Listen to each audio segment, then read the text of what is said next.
Hello everyone, আসসালামু আলাইকুম। আশা করি সবাই ভালো আছেন। আল্লাহর রহমতে আমিও ভালো আছি। আমি আসছি আমার মার বাড়িতে। প্রতিদিনের মতোই আজকেও গরু নিয়ে মাঠে গিয়েছে।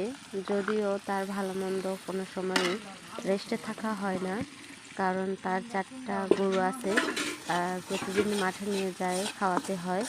যেহেতু আমার আম্মু একা মানুষ, খড় টড় কিনে না বা কিনতে পারেও না। আর আমি আসলে পরেও সেই দিনও মাঠে নিয়ে যায়। আর এই জন্য আমাকে এই মুরগির মাংস রান্না করতে দিয়ে গেছে। আমি রান্না করতেছি। এটা ছিল ডিম পাড়ি মুরগি। এটাই হলো আমার আম্মুর ঘর। এখানে আমার আম্মু থাকে। আগে যদিও আমি থাকতাম, কিন্তু এখন আমার বিয়ে হয়ে গেছে, আমি এখন শ্বশুর বাড়িতে থাকি। আর আমার পেঁয়াজ কষানোটা প্রায় শেষ হয়ে গিয়েছে, তেল ছেড়ে দিয়েছে। এখন আমি দিয়ে দেব মাংসটা। এই যে দেখুন, মাংসটার কালার খুবই সুন্দর, যেহেতু ডিম পারতো মুরগিটা। কিন্তু আমি আসার কারণে আমার আম্মু মুরগিটা জবাই করছে, যেহেতু আমার নিয়তে রাখছিল, এই জন্য। এখন আমি এটাকে ভালোভাবে কষাবো। আমার আম্মুর চুলার পাটটা তার সাথে আপনারা দেখুন, খুবই সুন্দর। যে সামনের দিকে আগুন জ্বলতেছে আর পেছনে ভাত হয়ে যাচ্ছে। পেছনে কিন্তু আগুন চলে যাচ্ছে, সামনে জ্বালানিটা জ্বলতেছে।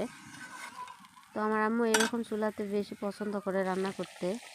আর প্রায় আমার মাংসটা কষানো হয়ে গিয়েছে। তার সাথে আমার মেয়েটা আমার কোলে আছে, যেহেতু নিয়ে তেমন একটা মানুষ নেই, আমার ভাইও নেই, বোনও নেই, কেউ নেই। তো একা একাই রান্না করতেছি।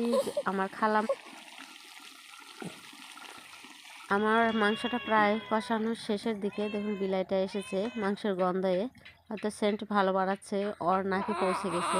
তার সাথে আমার খালামণি দেখতে আসছে যে আমার রান্না হচ্ছে কিনা। আর আমার মেয়ে এদিকে কান্না কান্না ভাব করতেছে, আর ওই বসে থাকবে না, এই কারণে ওকে নিয়ে এখন একটু ঘুরতে হবে। এই জন্য তার সাথে আমার মাংস কষানোটা খুব সুন্দরভাবে হয়ে গিয়েছে, আর পেছনে ভাত রান্নাও চলতেছে পাশাপাশি।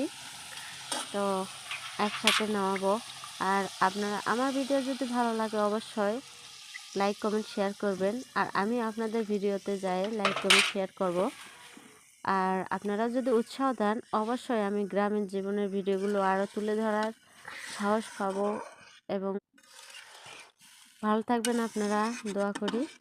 আর আমার রান্নার ভিডিও যদি আপনাদের ভালো লাগে, অবশ্যই সাবস্ক্রাইব করবেন এবং লাইক কমেন্ট শেয়ার করবেন। আশা করি ধন্যবাদ। আর আমিও আপনাদের ভিডিওতে যাই লাইক কমেন্ট শেয়ার করব এবং সাবস্ক্রাইব করব।